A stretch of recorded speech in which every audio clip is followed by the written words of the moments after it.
कफन बढ़ा किस लिए, नजर तो डबडबा गई, सिंगार क्यों सहम गया, बहार क्यों लजा गई, न जन्म कुछ न मृत्यु कुछ, बस इतनी सिर्फ बात है, किसी की आंख खुल गई, किसी को नींद आ गई।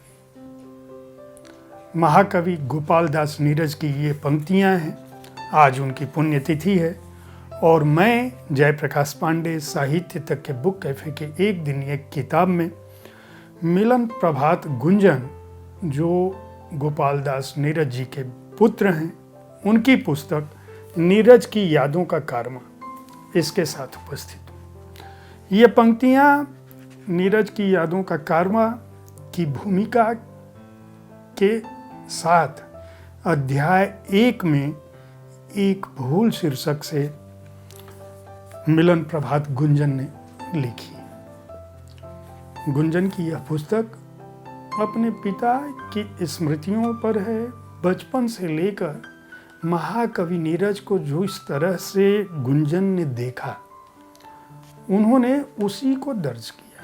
लेकिन पहले अध्याय में इस पंक्ति को, इन पंक्तियों को लाने की क्या आवश्यकता थी, वह अध्याय 1 में दर्ज किया है उन्होंने एक भूल शीर्षक से।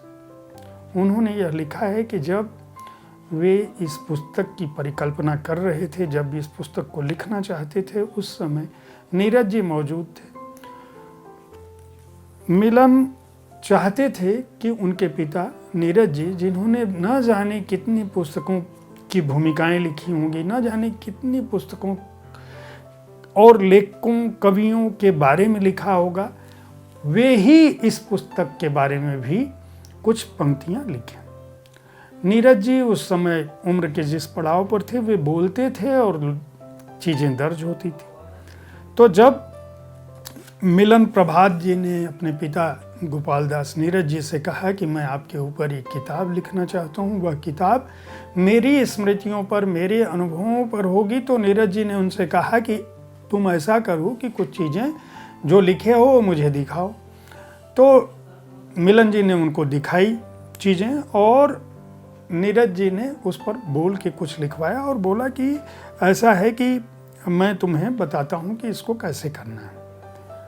और इसके बाद मिलन जी सोचते रहे कि आप पिताजी कहाँ जाएंगे, ऐसा करता हूँ कि मैं कुछ चीज़ें तरतीब से लिख लेता हूँ। और उस बीच जो जीवन की दुश्वारियाँ थी, वह इस तरह से बढ़ी कि अपने पुस्तक की भूमिका नहीं लिखवा पाए। मिलन जी ने कहा कि मैं जो है, आप कौन सा भागे जा रहे हैं। और नीरज जी ज्योतिष के ज्ञाता भी थे, वे हंसते थे उनकी बातों से, गणना भी करते थे। और वह इनकी इस बात पे, मिलन जी की इस बात पे कि आप कहाँ जा रहे हो, मुस्कुराए। और एक समय ऐसा आया कि बिना इस पुस्तक की भूमिका को लिखे हुए नीरज जी चले गए। मिलन ने अपनी पुस्तक की शुरुआत उसी अध्याय से की है और उसका नाम दिया है एक भूल। यानी कि जो युधिष्ठिर का यक्ष प्रश्न था कि समय सबसे बड़ा बलशाली है, सामर्थ्यवान है, बलवान है, आप कितने भी बुद्धिमत्तापूर्ण क्यों न हो, कितने भी बलशाली क्यों न हो, समय को बांध नहीं सकते। और मिलन ने जो सोचा था कि नीरज जी से मैं अपने पिता से अपनी पुस्तक की भूमिका लिखवा पाऊंगा, वह भूमिका नहीं लिखी जा सकी। और इसीलिए उन्होंने इस पर लिखा है कि जीवन तो आबाद गति से चलता रहता है, जख्म कितना भी गहरा हो समय के साथ भर जाता है, लेकिन उसके निशान बाकी रहते हैं। पापा के साथ बिताए हुए पलों की यादें और उनका साथ, उनकी लिखी पंक्तियाँ हमें जीने का सहारा देती हैं। और जब मेरे साथ कमज़ोर पल होते हैं तो उनकी इन पंक्तियों से इनको साहस मिलता है, मुश्किल के पल संभलते हैं। छिप छिप अश्रु बहाने वालों, मोती व्यर्थ बहाने वालों, कुछ सपनों के मर जाने से जीवन नहीं मरा करता है। और इन पंक्तियों के साथ पहला अध्याय शुरू होता है। बाद के अध्यायों में अभावग्रस्त बचपन, यानी नीरज जी के बचपन की याद, जो मिलन के भी बचपन की याद है, नीरज जी के युवावस्था की बातें हैं, उनका एटा प्रवास, बचपन की यादें और संघर्ष का प्रारंभ, मृत्यु ने दिया आशीर्वाद। इस अध्याय के तहत नीरज जी किस तरह से बार बार मृत्यु का सामना करते रहे, उनकी बातें हैं। जीवन संघर्ष उनका कैसा था और काव्य यात्रा किस तरह से शुरू हुई। फिर ये बातें मिलन ने नीरज जी से समझी हैं, अपने परिवार से समझी हैं, जो वो बताते गए उसको वो नोट करते गए कि उनका बचपन कैसा था। और इसके बाद मेरा जन्म यानी मिलन का जन्म, मिलन प्रभात गुंजन का जो जन्म हुआ और उसके साथ जुड़ी हुई अलीगढ़ की मधुर यादें, पापा के साथ वो किस तरह से कवि सम्मेलन में गए, उनका अपना घर और बचपन की यादें कैसा था, गर्मियों की रातें और कहानियाँ, फिल्मी सफ़र की भी झलकियाँ हैं इसके अंदर, लकी कार और मधुर यादें, हरिद्वार में बिताए हंसी के दिन और कुछ यादें, गर्मियों में पहाड़ के मज़े। एक कवि का ज्योतिष ज्ञान, इसमें बहुत मज़ेदार खंड लिखा है मिलन ने कि नीरज जी को किस तरह से स्वाध्याय से उन्होंने ज्योतिष न केवल सीखा था बल्कि वे कई बार बहुत सारे लोगों को चौंका देते थे, जिनमें उनके पड़ोसी भी थे, उनके साथ के लोग भी थे, उनका परिवार भी था, उनके रिश्तेदार भी थे। होली और दिवाली पर परिवार को इकट्ठा करने की जो नीरज जी की सोच थी, सारा परिवार उनके साथ जुड़ता था इन त्योहारों पर। बहु पसंद करने का उनका जो फिल्मी अंदाज था, उसके बारे में भी बड़ी रोचक किस्सा है। अकेलेपन का दर्द और जब नीरज जी की पत्नी चली गई यानी मिलन जी की माँ, उनका दर्द है। अटल बिहारी वाजपेयी से महाकवि के क्या संबंध थे, यह भी दर्ज है। नीरज जी के व्यक्तित्व का विभिन्न जो रूप है वह, और कवि स्वभाव के रूप में वो कैसे थे, उनका दृष्टिकोण कितना प्रगतिशील था। अलीगढ़ के में कविता पाठ न करने का जो निर्णय था, उसके पीछे की रोचक दास्तान भी है।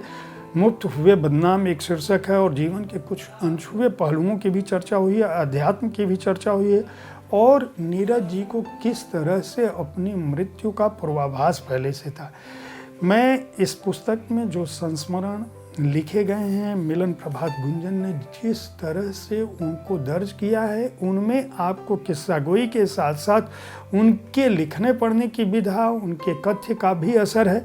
साथ ही साथ ढेर सारी कविताएं और कुछ ऐसे अनदेखे चित्र भी इस पुस्तक में मिल सकते हैं, जिनको आप देखकर, पढ़कर इस पुस्तक को, नीरज जी के विविध रूपों को जान सकते हैं, एक महान कवि की जीवन यात्रा को समझ सकते हैं।